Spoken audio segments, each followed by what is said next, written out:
Pausar y reanudar grabación. Recording stopped. Listo. Recording in progress. Bueno, pues de acuerdo a lo prometido en la breve sesión del viernes, en donde pues la corté lo más que pude, porque pues era el santo de doña Patricia, mi señora esposa, a quien quería yo celebrar, y así lo hicimos un poquito después de terminada la sesión con ustedes, los que estuvieron conmigo el viernes, que eran casi 70, hubo un magnífico quórum. Espero que hoy siga aumentando, aunque bueno, pues ya sabemos que esto del puente siempre afecta el quórum, ¿no? Pero bueno, voy a platicarles hoy de un doble tema, no por separado, no primero uno y luego otro, sino un tanto como revueltos, como fusionados en uno solo. Y el tema al que me voy a referir con muchísimo gusto, pues es al personaje principal traidor de nuestra historia, conocido como Benito Juárez García, y pontificado, ensalzado, glorificado y casi canonizado por las logias masónicas como el benemérito de las Américas, cuando en realidad debería ser execrada su memoria, entendiendo por execrado algo peor que tirar a la basura. La execración dirigida a un personaje en términos humanos es justamente la de colocarlo en el lugar más inicuo, más abyecto posible, porque ¿qué no hizo que fuera una obra de suyo execrable? Traidores, mentiras, vendepatrias, huidas, etcétera, de tal manera que hoy vamos a ver este personaje, pero a la luz de lo que es el vicio opuesto a la magnanimidad, que se llama la pusilanimidad. ¿Qué es esto de la pusilanimidad? Bueno, comenzaré por explicar su origen semántico. Pusilanimidad viene de dos términos latinos, puchila y ánima. Entonces, ¿y qué significa puchila? Escrita puxila con doble L, puxilla. Significa niñita menor de 5 años. O sea, una criaturita indefensa, tierna, ingenua, menor a 5 años. Para el mundo romano era merecedora esa criaturita del nombre de puchila. Y de puchila y ánima se deriva entonces este vicio fantástico pero por maligno, por letal, por ahora sí que contrario a la magnanimidad, que es la pusilanimidad, formada pues por pusila y animidad, puchilanimidad. Espero que haya quedado suficientemente clara mi explicación acerca del origen de este vicio nefando, que es la pusilanimidad. Y digamos que es el vicio que se opone más frontalmente a la magnanimidad, que sería pues lo contrario, entendiendo por magna lo máximo, lo superior, lo supremo en el ánimo de una persona, virtud que ya estuvimos viendo en sesiones pasadas, la magnanimidad. Ahora va a contrastar mucho esta virtud de la magnanimidad con su opuesto, la pusilanimidad. Y ya lo decía Platón desde hace milenios. Platón decía, y lo había repetido Sócrates, y después hace un tratado exquisito sobre este tema, nada menos que Aristóteles.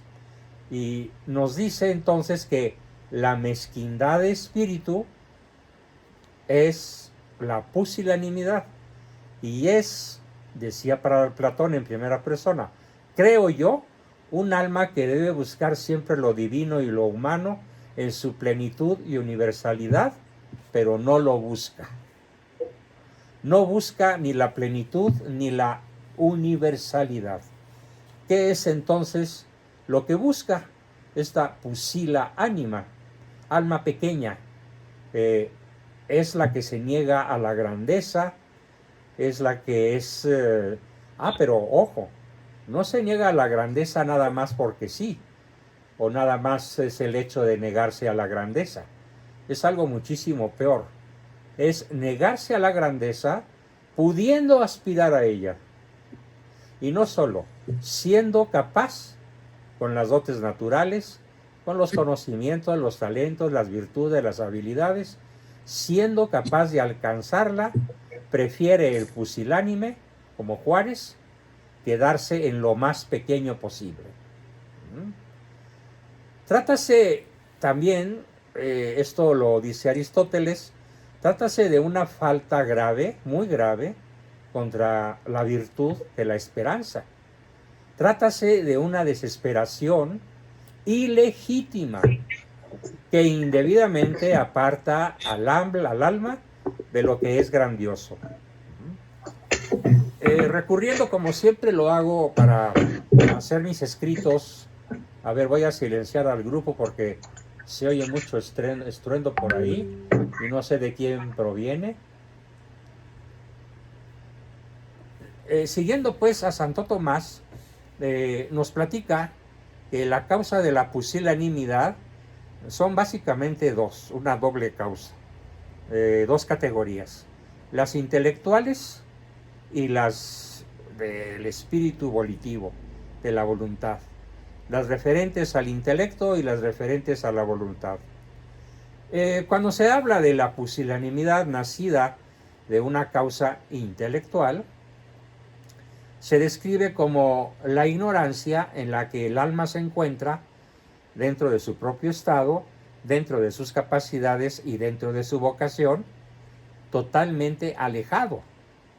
Ese espíritu pusilánime, alejado de aquello que pudo haber sido y nunca ha sido, y nunca fue, y mientras siga siendo pusilánime, nunca será. La aplica de una manera verdaderamente notable la pusilanimidad intelectual a Juárez. Explico por qué. Él estudió de niño y de adolescente en el seminario. Él conoció la doctrina católica. Él conoció la verdad. Él conoció a Cristo a partir de maestros brillantes que él tuvo en el seminario. Pero había algo que va a pintar a Juárez con un nivel de pusilanimidad verdaderamente gigantesco. ¿Y qué creen que fue? ¿Alguien sabe a qué le tenía miedo más que a nada Juárez, y que por lo tanto se quedó toda su vida sumergido en la más abyecta pusilanimidad? ¿Cuál era el miedo que nunca pudo superar? Temor al infierno. Bien, Ricardo, muy buena aportación, excelente respuesta. El miedo al infierno. El miedo al infierno, desde el punto de vista intelectual, es un miedo irracional. ¿Por qué? Porque es negarse a algo que conoció muy bien, y es la misericordia divina, que habita en el alma grande. Porque el alma grande, el alma magnánima, que él jamás quiso tener, no se confía para salvarse en sus propios méritos. El alma grande, el alma magnánima, confía magnánimamente en la misericordia magnánima, infinita de nuestro Señor. Claro, hace todo lo posible por mantenerse en estado de gracia. Pero su magnanimidad, la magnanimidad nos lleva a estar conscientes de que finalmente la gracia nos es infundida a todos, por Dios, y que solamente aquellos que la rechazamos, por pusilánimes, por convenencieros con el mundo, somos los que finalmente, o son los que finalmente habrán de condenarse. Así que, comentando justamente la primera causa, que varios siglos antes, más de 1000 años antes de que naciera Juárez, ya conocíase muy bien en el ámbito de la Iglesia, es pues la causa intelectual, que, repito, es la ignorancia en la que el alma se encuentra acerca de su propio estado, acerca de sus propias capacidades y sobre todo acerca de su propia vocación. Pero Juárez no era cualquier sujeto, era muy inteligente, muy astuto, lo cual no hay que confundir con sabiduría y muchísimo menos con bondad, o con las virtudes superiores de la fe, la esperanza y la caridad. ¿Por qué nunca pudo entonces Juárez superar ese miedo irracional al infierno? Porque no cultivó la esperanza, no cultivó la fe y no cultivó la caridad, por supuesto. Ah, pero ¿qué tal si fue lo que cultivó?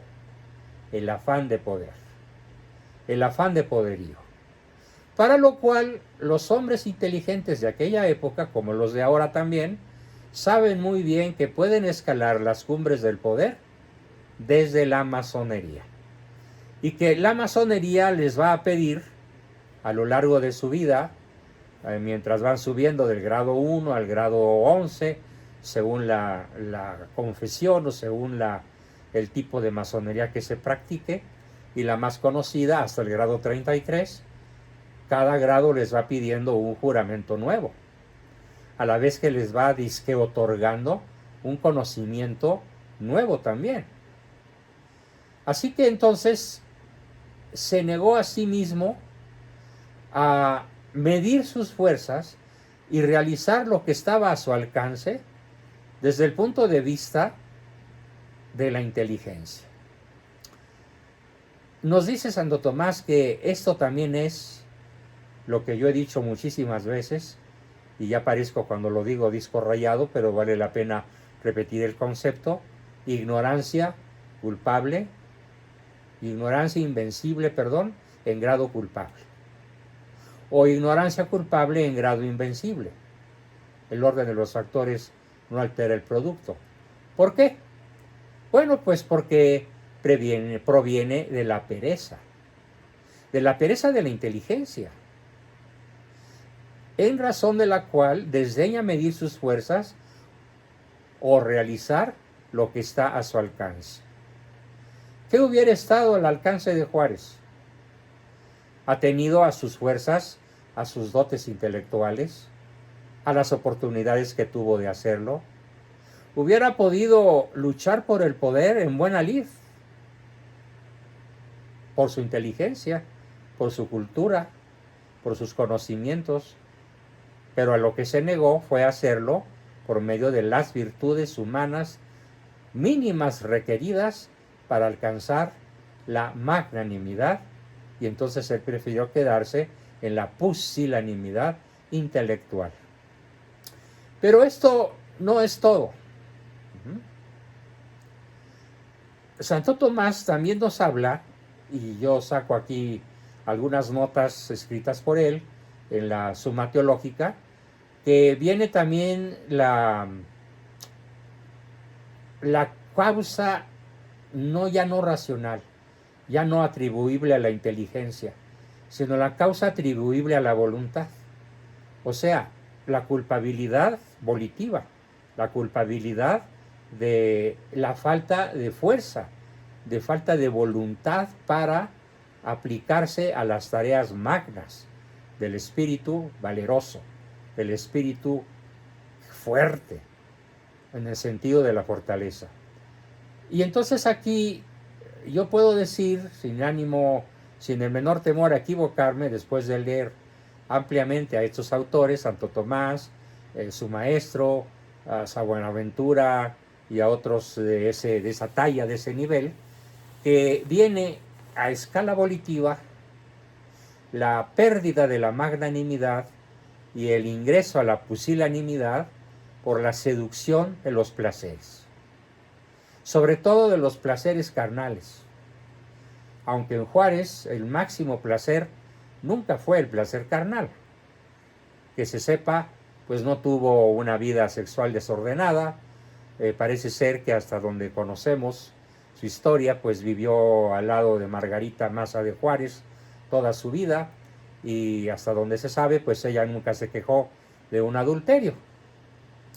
Lo chistoso, bueno, no lo chistoso, lo trágico es que esta misma lealtad que tuvo para con su esposa no la haya tenido para quien le dio inteligencia, conocimientos, la que le ayudó a desarrollar sus virtudes de niño y de adolescente, la que le dio a conocer la verdad, la Iglesia Católica.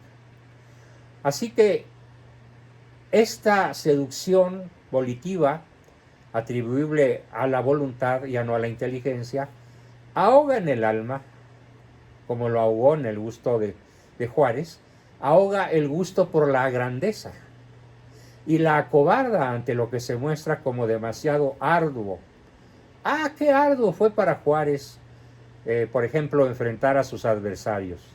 Adversarios nobles, adversarios católicos, adversarios que no le podían hacer ningún daño, ni físico, ni económico, ni moral, ni de ningún tipo, que fueron las personas que él más persiguió, a los prelados de la Iglesia Católica, a los sacerdotes de la Iglesia Católica, a los obispos de nuestra Santa Madre Iglesia Católica, a los que él tuvo a bien desterrar del territorio mexicano, con todo y que muchísimos de ellos eran mexicanos de nacimiento.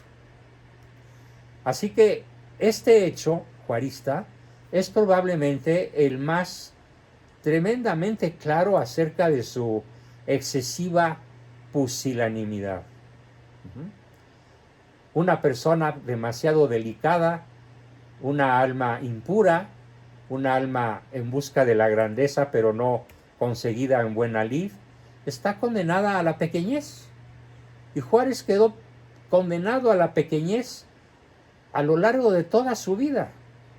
Y desde luego no lo hace grande, ni lo hace magnánimo, ni lo hace virtuoso, sino todo lo contrario, el hecho de que haya asumido la presidencia de la República hasta en 6 ocasiones, probablemente un mínimo de 5, pero de modo tramposo, de modo fraudulento, o aprovechando la muerte de algunos de sus adversarios políticos, pero generalmente a la mala. Así fue como gobernó alrededor de 15 o 17 años. Haremos posteriormente, al ver su biografía, la cuenta exacta de cuánto tiempo duró destruyendo, entregando y traicionando a nuestra querida patria. Probablemente tanto la pereza como la lujuria y el afán de poder embotan la inteligencia y así apocan los deseos de la grandeza. Y la causa volitiva principal de la pusilanimidad es el pánico a fracasar en empresas, ¿sí?, que equivocadamente considera superiores a sus fuerzas. ¿Qué fue entonces lo que con su temor al infierno Juárez temió? Temió condenarse. Temió no tener la suficiente fortaleza, las suficientes virtudes, virtudes naturales. Vamos, fe, esperanza y caridad son virtudes superiores, pero ni siquiera tuvo las naturales, porque fue vencido facilísimamente por la pusilanimidad ante el temor a fracasar, porque equivocadamente consideró a la empresa que le había sido atribuida, que le había sido confiada, temió fracasar. ¿Cuál es la empresa que todos tenemos? La más importante de nuestra vida, pues salvar nuestra alma. Es la principal empresa. No tenemos otra principal empresa más que esa. Y todas las demás empresas son secundarias o están subordinadas a la máxima empresa de salvar nuestra alma.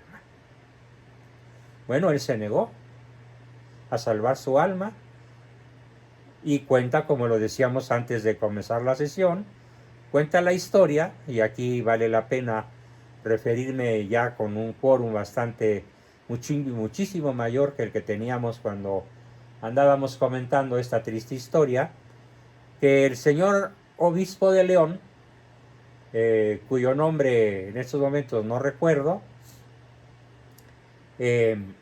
lo vio el día que se murió, en el momento que él muere, ve cómo su alma cae al infierno.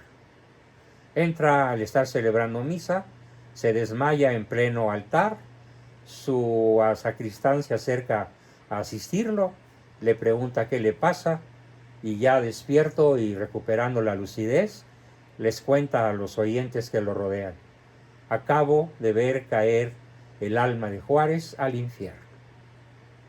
Y bueno, todos sabemos que Juárez murió de angina de pecho, una enfermedad cardiovascular a la que así se le llamaba en la época, rodeado de masones que le impidieron, y él además se negó a acceder a los últimos auxilios espirituales, ni confesión ni comunión, y por lo tanto ni siquiera arrepentimiento.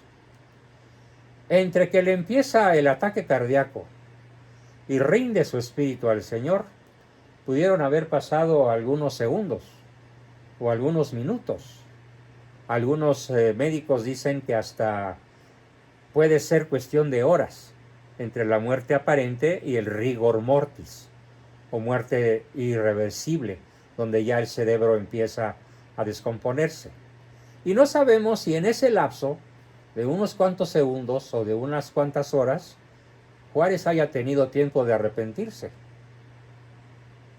A ciencia cierta, así como que 2 por 2 son 4, no lo podemos saber.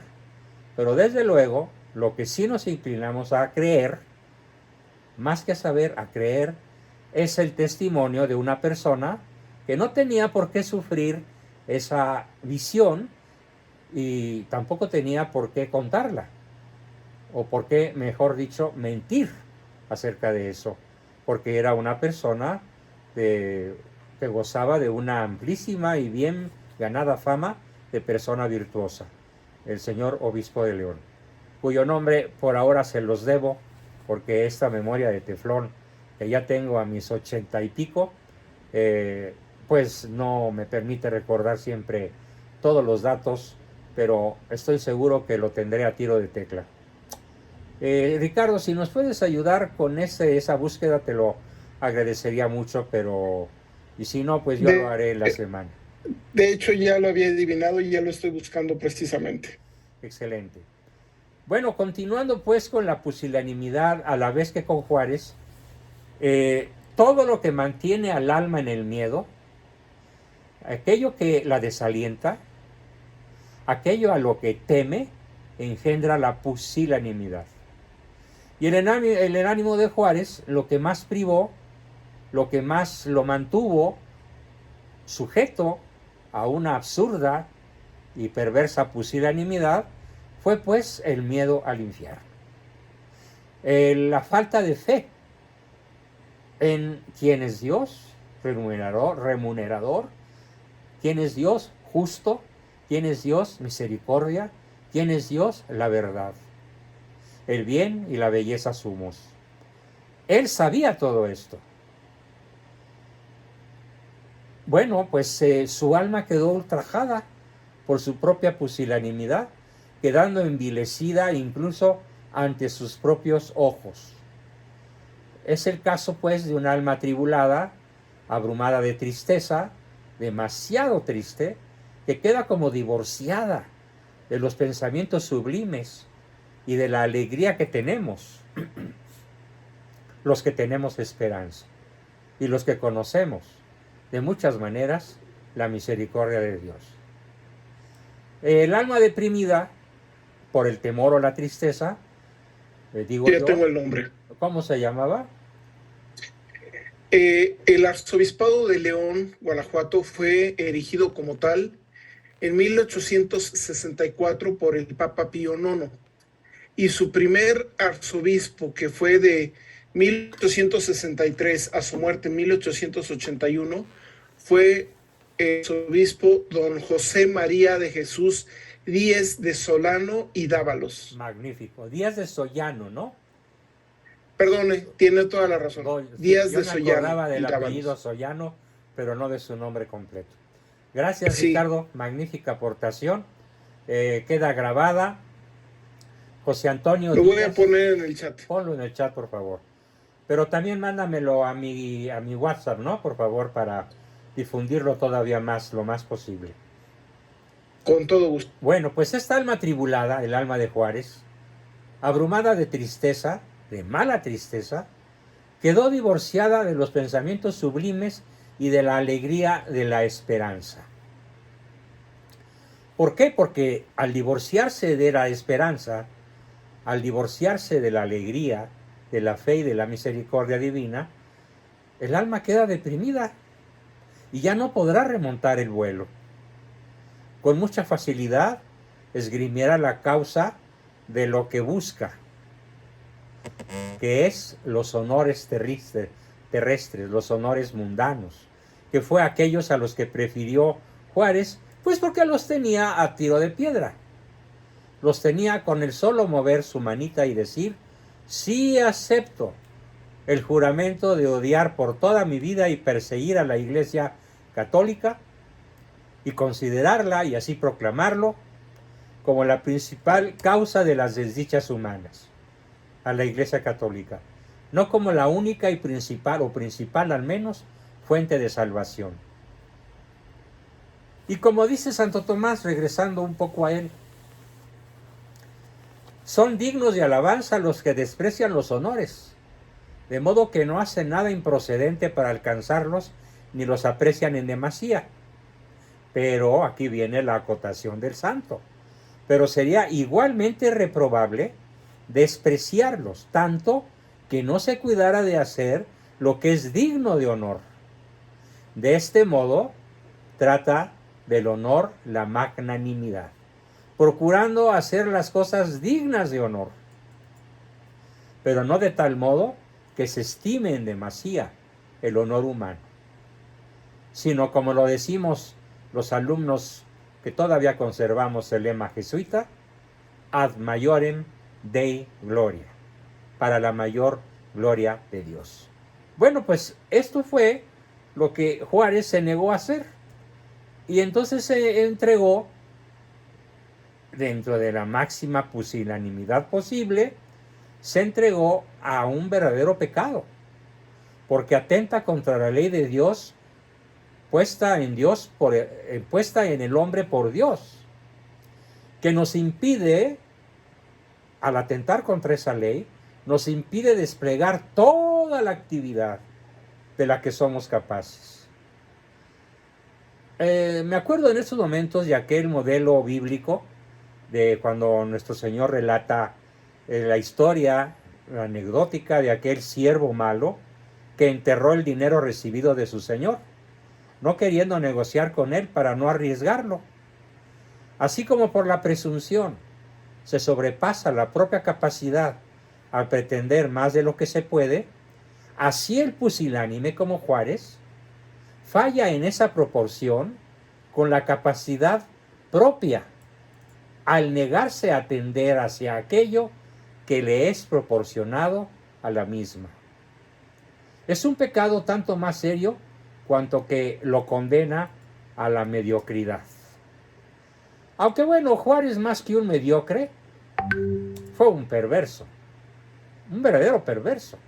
Lo vamos a ver, vamos a comenzarlo a ver en un ratito más, a partir de una investigación muy seria que yo hago para escribir mi libro Juárez, el tirano, asesino y traidor a México, en el cual me voy a basar, ya que lo tengo por ahí editado en PDF, y desde luego para la disposición de cualquiera que lo quiera adquirir, los rasgos principales de lo que en realidad hizo Juárez a través de sus grandes traiciones. Pero aquí no las vamos a llamar traiciones, las vamos a llamar, aunque lo son, las vamos a llamar de una manera más afortunada, las vamos a llamar grandes mitos sobre Juárez. Antes de terminar esta mezcla, esta mezcolanza, por así llamarla, de la pusilanimidad con la historia de Juárez, nos dice Santo Tomás que la pusilanimidad, fíjense qué grave, La pusilanimidad, esta era una idea que yo no conocía hasta que leí a Santo Tomás hace unos días preparando el tema, que puede estar conectada profundamente con el orgullo, con la soberbia. ¿Por qué? Porque aunque esto suene a paradoja, la experiencia parece confirmar dicha aseveración. Sí, que la pusilanimidad está en íntima conexión con el orgullo o la la desbordante soberbia que aquí el doctor Angélico denomina con la palabra orgullo, pero yo la denomino con el nombre más contundente de soberbia. Por paradójico que esto nos pudiera parecer, no es raro que una persona esté tan aferrada a su propio juicio que se minusvalúe indebidamente, mientras los mejores jueces lo creen capaz de algún emprendimiento destacado. Y si se obstina en su apreciación de falta de autoestima, será a la vez desde diferentes puntos de vista orgulloso y desconfiado de sí mismo, y por lo tanto soberbio y pusilánime a la vez. Está escrito en la Biblia: el perezoso se cree más sabio que 7 hombres que profieren sentencias. Pero ¿acaso no nos relata la Escritura que algunos varones santos como Moisés y Jeremías, plenamente capaces de la misión que Dios les confiaba, sin embargo se rehusaron a ella?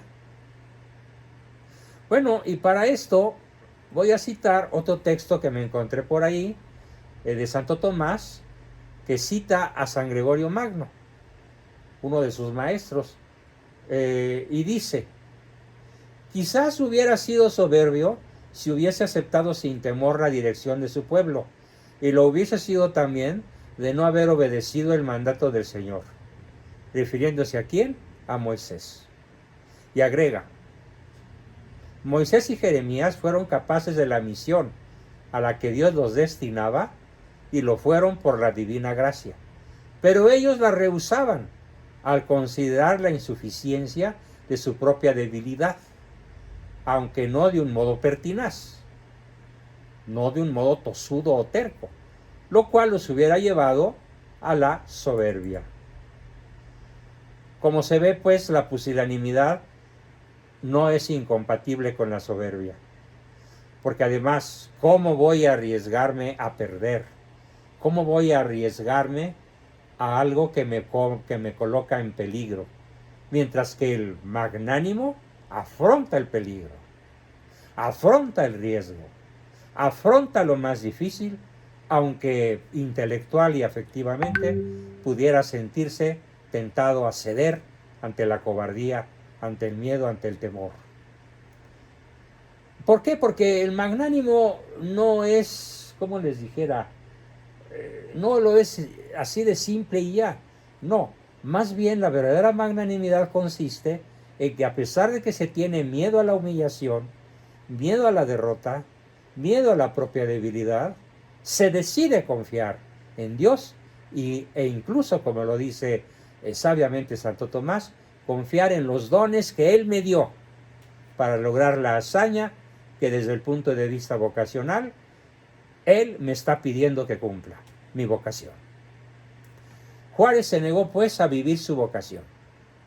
Hubiera podido conservar a México como una potencia. Temió hacerlo, no lo hizo. Prefirió entregar, o mejor dicho, como Santana, otro cobarde, otro pusilánime, terminar de entregar a México a los Estados Unidos hasta la fecha, salvo un pequeño paréntesis donde Porfirio Díaz se puso con sazón a las patadas y logró nuevamente engrandecer a México, pero que finalmente fue obligado a dimitir por las mismas fuerzas masónicas a las que Juárez había sido tan obediente, tan sumiso y tan, no me gusta decir leal, tan apegado, sería la palabra más adecuada. Así que Juárez se negó a abrazarse con la verdadera grandeza, que es la grandeza de las cosas trascendentales, aquellas que, aunque parezcan pequeñas, son de suyo cuando se realizan motivo de verdadera acción magnánima. En el caso de Juárez, vamos a ver por qué, pues fue una caricatura de magnanimidad. Juárez el impasible, Juárez el que huyó a los Estados Unidos con la bandera nacional envuelta en su pecho para salvar, al menos simbólicamente, la integridad de la nación mexicana atacada por los conservadores, cosa que es una gigantesca mentira, como lo vamos a ver, ya sea en esta o en sesiones sucesivas. Bueno, entonces repito pues el concepto y quedémonos con él. El Juárez orgulloso fue una caricatura de la magnanimidad, y esta caricatura procede de la pusilanimidad, que es una humildad viciosa y viciada, que es una falsa humildad. Ya vimos que la humildad viciosa puede nacer del orgullo, porque a este respecto nos dice San Juan Crisóstomo, y con esto cierro el ciclo en donde hago la mezcla de ambos conceptos, Juárez el pusilánime, la pusilanimidad y Juárez, para irnos, como lo prometí, a explicarles algunos de los grandes mitos juaristas. Dice San Juan Crisóstomo: ¿qué cosa más humillante para los hombres que sumergirse en la riqueza, en el poder y en la gloria? No se reconoce a Juárez por su enriquecimiento ilícito, al menos en la historia oficial, pero los que sí sabemos de la otra historia, sabemos que sí se corrompió, pero lo supo ocultar muy bien. Y en lo que nunca se midió, y fue demasiado ostensible, demasiado ostentoso, fue en la búsqueda del poder y la gloria.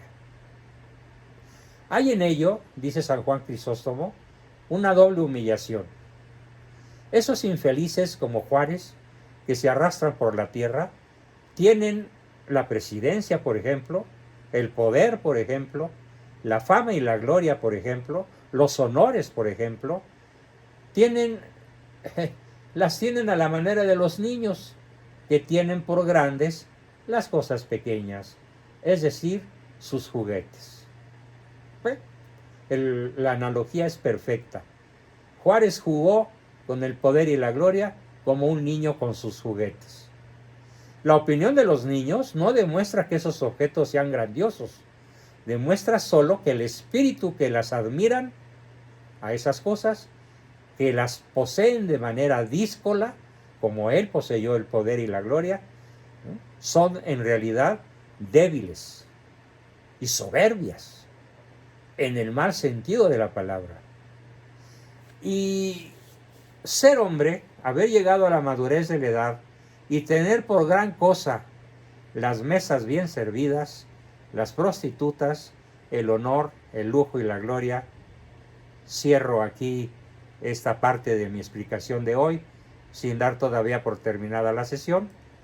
Repito, ser hombre, haber llegado a la madurez de la edad y tener por gran cosa las mesas bien servidas, las prostitutas, el honor, la fama y la gloria. ¿Qué cosa más humillante puede existir? Ninguna. Cierro hasta aquí la cita de San Juan Crisóstomo, verdaderamente extraordinaria esta cita, y me paso a continuación a platicarles de manera introductoria, en los próximos minutos que nos quedan, el por qué la figura de Juárez ha sido tan esponjada. ¿Por qué ha sido Juárez elevado a la categoría de dogma oficial? Un dogma contenido en las toneladas, no estoy exagerando, toneladas de publicaciones de, llamémosle burlonamente, teología juarista, cargadas y recargadas de falsedades, generalmente escritas por hombres del pasado y del presente, de reconocida inmoralidad histórica. Esos hombres, esas personas, porque me cuesta trabajo llamarles hombres, esas personas malévolas, con el culto a Juárez y otros del mismo cuño, han proclamado,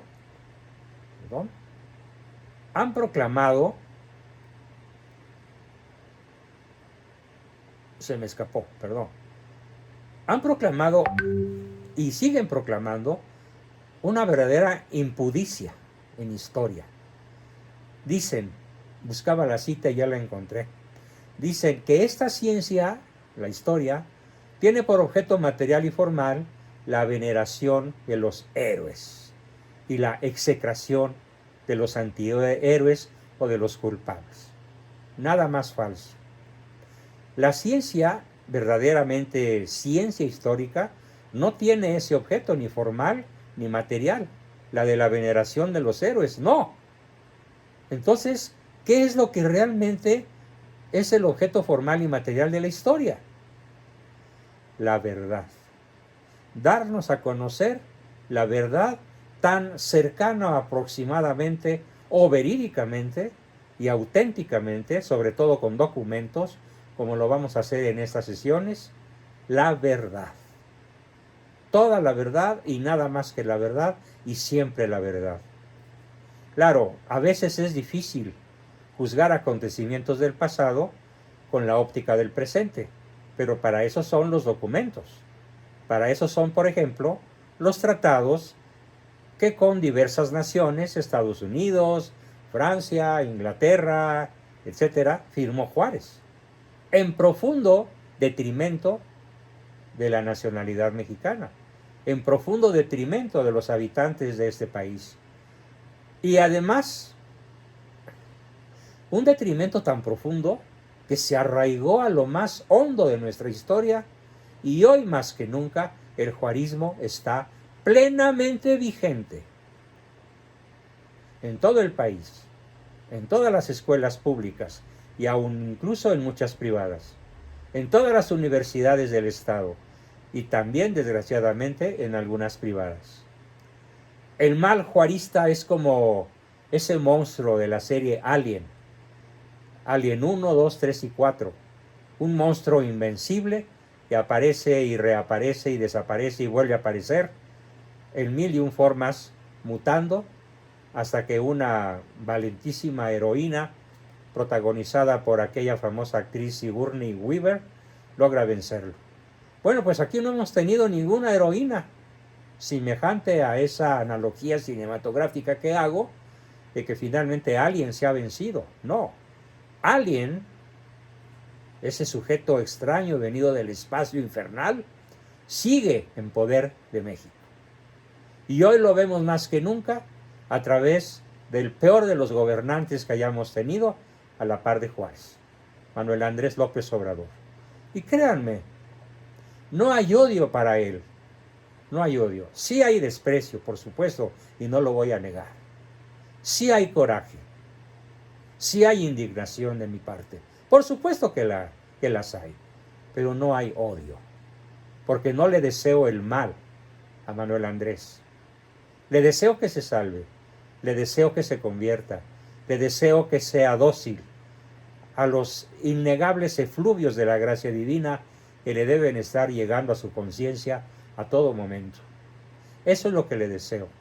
Pero que es el clon perfecto de Juárez, ni duda cabe. Y vamos a ver por qué.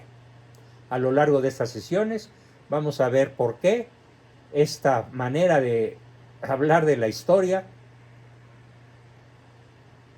resulta verdaderamente otra traición, ya no efectuada hoy por Juárez, sino por Malo, ya no efectuada hoy por Juárez, sino por la escuela que no tiene la magnanimidad, sino que vive en la pusilanimidad y que por lo tanto le impide propalar, propagar, dar a conocer la verdad histórica sobre esta nefasta figura que tantos males causó, sigue causando y causará a nuestra población mexicana.